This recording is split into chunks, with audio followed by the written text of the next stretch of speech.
完美世界180集，10号在拍卖会用柳枝换的2样东西，激战剁绳子，宝术尽出，震惊了世人。随着原住民注意到10号身上的特殊气息，他们提出交换，甚至在10号展示出稀有神料后，更加急切地想要得到他身上可能隐藏的其他宝物。10号拒绝了他们的进一步要求，因为他身上携带的柳神枝不会换。10号与原住民交换了一些圣药和神药后，小兔子非常高兴。然而，原住民中的几位老者紧随其后，希望能从10号那里得到更多的宝物。10号意识到自己需要尽快离开藏城，以便闭关修炼，目标是修出第2道仙气。藏城的玉石区域以其独特的建筑风格和繁华的市场而闻名，吸引了众多生灵，热闹非凡。拍卖行的传闻更是让此地成为了焦点，据说将有重宝和天神果这样的稀世珍品出现，足以让人一步登天，成就天神之位。此时10号一行人来到了拍卖行，就在他们即将进入的时候，一个声音打断了他们的行动。一个拥有灰色长发和一黑一白奇异翅膀的人出现在他们面前，他的气息强大到令人胆寒，正是剁神子。剁神子的出现引起了周围生灵的恐慌，他的眸子中蕴含着神魔陨落和诸天毁灭的景象，仿佛能够将人的灵魂吸入无尽的深渊。然而剁神子很快收敛了他的魔性，露出了笑容，他的气质转变之快让人难以捉摸。10号对剁神子的出现并不感到惊讶，他早已感应到对方的强大。你不来见我，我便亲自来看你了。剁神子一步一步向前逼来。10号平静地回应，你算什么东西，让我去觐见？剁神子说道，似乎比你的2个师兄要强，不过下场多半不会有什么两样，当年他们都匍匐在了我的脚下。10号身后的老者们也站出来，警告剁神子要小心言辞。剁神子意识到原住民的存在，不敢轻举妄动，因为招惹他们将会带来严重的后果。10号则冷静地向前逼近，面对剁神子提及过去的羞辱，他决心亲手解决这段恩怨。一位原住民老者提出帮助10号，甚至愿意消灭剁神子的门派，但10号拒绝了，他要亲自面对自己的仇敌。剁神子对此嗤之以鼻，自信满满，认为自己无敌于世。10号则以冷静的态度回应，表明自己的立场。打神石在一旁焦急地等待着10号展现实力，而街道上的混乱迅速蔓延至整个藏城。消息传开，人们纷纷涌向这个区域，希望目睹即将发生的绝世之战。然而，就在紧张的气氛达到顶点时，彝族拍卖行的钟声响起，提醒所有人拍卖即将开始。这座拍卖行是藏界最大的，也是仙谷各个小千世界中排名前10的知名场所。钟声的响起让众人陷入两难，一边是期待已久的大战，一边是可能改变命运的拍卖。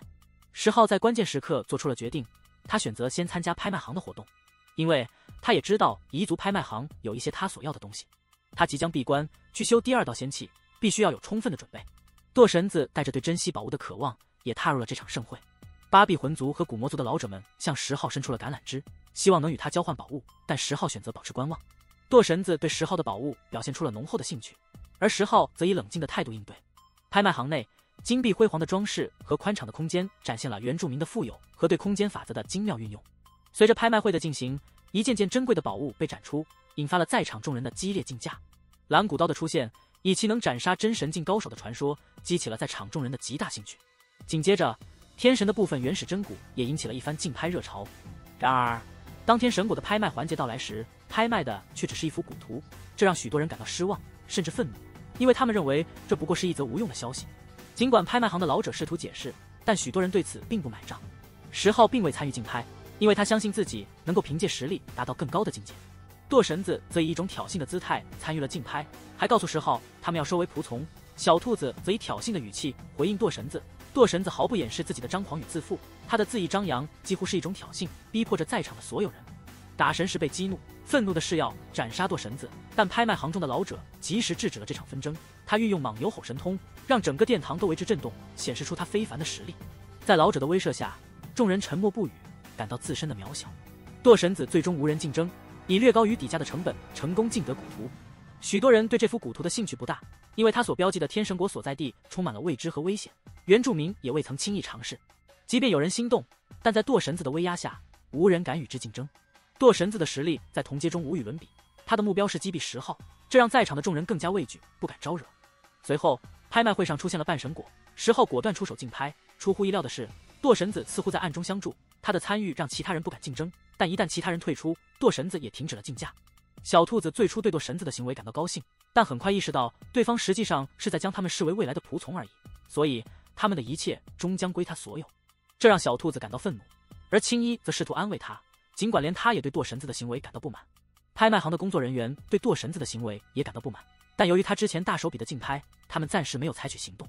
舵神子也意识到了界限，不再干预后续的竞拍。当拍卖会进行到仙家洞府密图的环节时，人群出现了分歧，一部分人情绪高涨，激动无比，而另一部分人则兴趣缺缺，冷眼旁观。这种截然相反的态度将人群分成了2个阵营。老者展示了一幅神秘的石刻图，图中的朦胧图痕散发着神秘雾气，引起了在场众人的好奇。老者解释了原住民为何不亲自前往仙家洞府的原因，他们的生活区域有限，且有些地方是他们不愿或不能踏足的。即便是他们派出的高手，也只在某一世成功采摘到天神果，其他尝试都以失败告终。老者还透露了一个惊人的消息，石冠王所得的仙道小树可能就是从仙家洞府前挖走的。这个消息震惊了在场的所有人，让他们对仙家洞府充满了向往。老者继续说道，即便是石冠王也未曾真正进入洞府，只是在洞外得到了巨大的机缘。随着拍卖的进行，老者提出了一个高昂的起拍价，2株神药，这让所有人都感到震惊。在外界，即便是强大的道统和大派也难以拥有真正的神药。石浩和舵神子都没有参与竞拍，因为这样的价格对于他们来说也是难以承受的。流拍之后，老者宣布下次拍卖的底价将提高到4株神药，这让众人感到无奈。随后，拍卖行增加了2种奇珍，生命之泉和复生草，这2种宝物都具有救命的神奇效果。石浩对这2样东西非常感兴趣，因为他们对他的修炼有着重要的帮助。老者宣布这2样奇珍的底价仅仅是一条柳枝，这让众人感到惊讶。但当老者补充说这条柳枝必须是上一纪元遗留下来的时，所有人都感到了困难。石浩最终同意了交换。在拍卖结束后，石浩和舵神子之间的紧张气氛达到了顶点，2人在藏城外的古战场上展开了激烈的对决。他们的战斗如同宇宙中的大星相撞，爆发出耀眼的光芒。石浩展现出了强大的力量，甚至在第一次交锋中就将舵神子击退，这让所有人都感到震惊。舵神子虽然拥有仙气，但在石浩的强力一击下，他也被击飞，嘴角流出了血迹。这场战斗的结果出乎了所有人的预料，石浩的实力显然超出了舵神子的估计。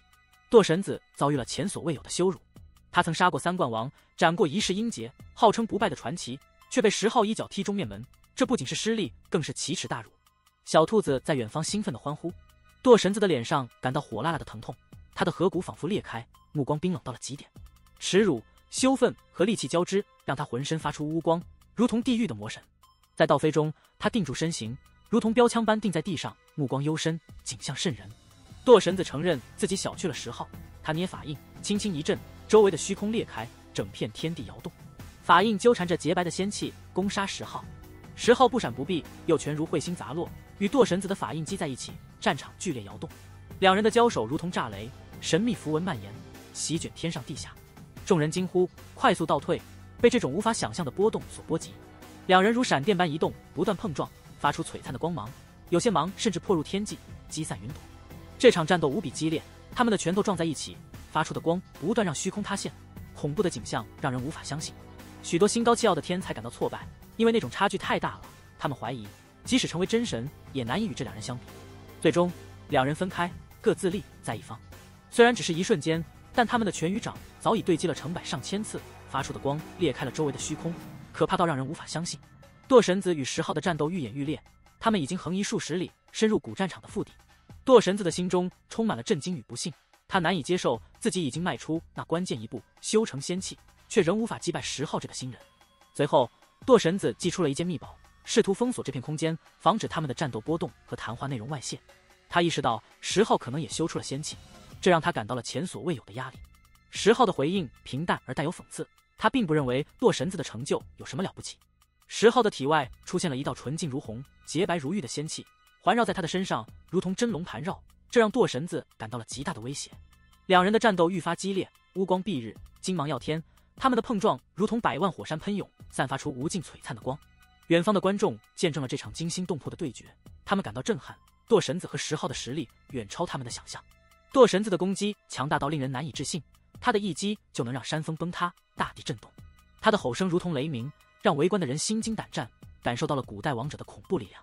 舵神子在战斗中展现出了他的自信与傲慢，他曾击败过许多强大的对手，包括石浩的2位师兄。他宣称世间能与他为敌者寥寥无几，而石浩并不在其中。然而石浩的反击同样犀利，他讽刺舵神子的手段不足以取胜。随着战斗的进行，舵神子开始结印，他的灰发飘舞，眸子深邃如同黑渊。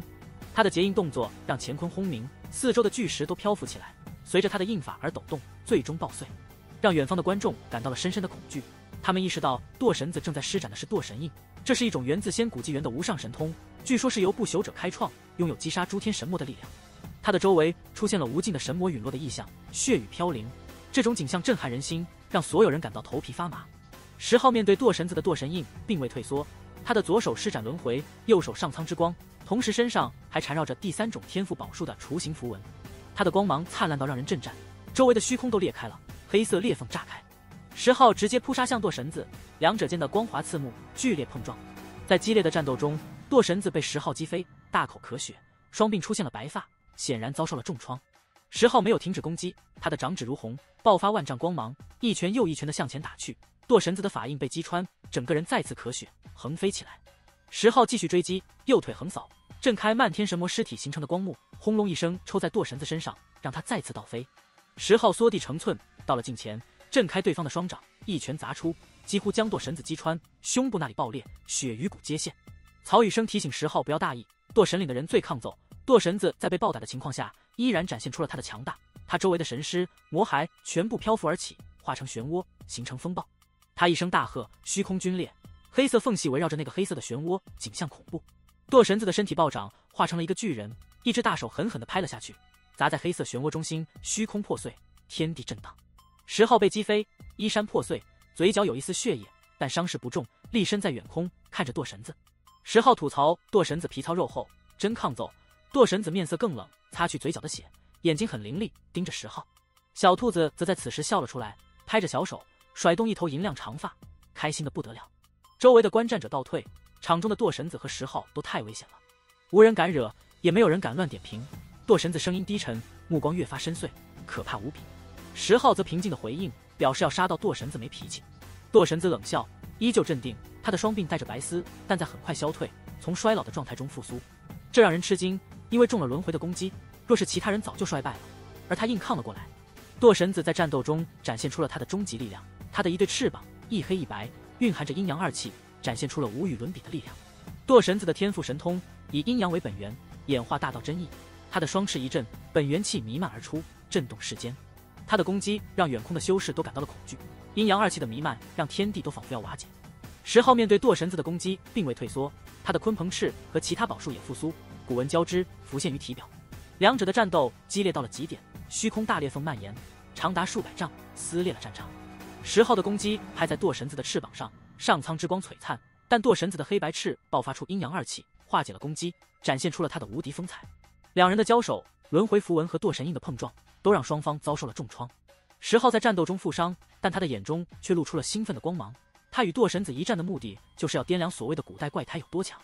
堕神子的强大没有让他失望，堕神子确实是一个可怕的敌手。堕神子的攻击越发猛烈，他的黑白翅膀与10号的鲲鹏翅碰撞，发出璀璨的火光。两人的交锋摧枯拉朽，山峰在他们的翅膀扇动下爆碎。10号挨了一击，肩头差点被劈落，但他也一脚扫在堕神子的胯骨上，让他险些被接下来的宝术击中。堕神子的双翅爆发黑白两种光，他一声大吼，满头挥发道术，恐怖气息弥漫。他的攻击将天地截成了两段，成为了黑白二界，展现出了光暗之意的力量。10号振翅，鲲鹏法发挥到了极境，他的双手一震，太阴与太阳崩现，融合在一起，混沌雾丝迷蒙。一道混沌雾霭爆发，向着堕神子打去。堕神子的黑白世界碰撞，发出混沌气，伴着可怕的光芒，斩向10号。两人的交手，双方都遭受了重创，嘴里咳血。10号要求堕神子施展禁忌神通，而堕神子则在对方的眼中看到了兴奋，感到了被视作猎物的愤怒。堕神子怒喝，施展绝世宝术熔炼术和反虚术，试图将10号镇压。但10号以天地为熔炉，以3000道火焚烧己身，无惧熔炼术，反虚术也无法将他瓦解。两人的战斗进入了白热化，堕神子连续演化出4、5种举世罕有的禁忌大神通，震惊了世人。10号也展现出了他的强大手段，两人的交手超过了2000招。最终10号的攻击让堕神子4分5裂，血溅古战场。小兔子和青衣等人欢呼胜利，但10号却意识到堕神子的尸体是人形的，感到疑惑。突然血光大盛，堕神子的血液发光，化成一只针缝，衔着一柄神刃，将10号的身体剖开。10号几乎被劈成两半，但他演化符文，施展大神通，将针缝震飞。他的两半身子快速合一，血液倒流，仙气绕体，疗治伤势。舵神子的身体重组，手持一柄彩色的匕首，锋锐无比。舵神子掌握了十凶之一真皇的神通，练就了不死身，这让曹雨生等人感到震惊。舵神子以命换命，试图拼掉10号，但失败了。10号的攻击最终将舵神子的元神轰爆。舵神子虽然心中充满了不甘和愤怒，但他不得不承认10号的实力。10号透露自己登上了黑色古船，追踪到了源头，得见了所有的真相，这让舵神子感到震惊。10号手中的大罗仙剑让舵神子心神皆震，他意识到10号可能真的去过诅咒源头。舵神子的元神剧烈抖动，他渴望知道黑色古船上的秘密，即使死亡也无法平息他的好奇心。10号说道，如果舵神子愿意，他们可以一起研究真皇不死术，进一步完善这种神通。舵神子虽然心动，但最终选择了尊严，宁愿死去也不愿妥协。10号试图镇压舵神子的元神碎片，但舵神子选择了自毁，他的元神碎片在燃烧，走向了灭亡。10号无法阻止，只能眼睁睁地看着舵神子的灵魂印记消散。舵神子在最后时刻仍然试图刺激10号，打击至尊一脉。10号询问舵神领与至尊一脉的恩怨，舵神子透露了两派之间的深仇大恨。10号对此并不在意，他更关心的是舵神子的躯体。这头神异的龙兽对于10号来说又是一顿难得的美味。在外界，舵神子的战败引起了巨大的震动，许多人难以置信，这位古代的王，号称不败的神话，竟然在今天尝到了败果，走向了生命的终点。10号在战斗结束后收获了舵神子的仙气，这让他自己的仙气更加充盈和凝实。他甚至开始考虑，如果再次遇到修出仙气的人，是否能够借此凝聚出第2道仙气。10号在舵神子的空间法器中发现了丰富的宝药和神药，这让他感到非常满意。最后，10号注意到了舵神子的匕首，这柄匕首曾经差点将他剖开，它蕴含着部分七彩仙晶，是一种绝世神物。10号手中的大罗仙剑与匕首发生了共鸣，彩光迸发，仿佛在向着大罗仙剑凝聚。这一现象让所有人都感到惊讶。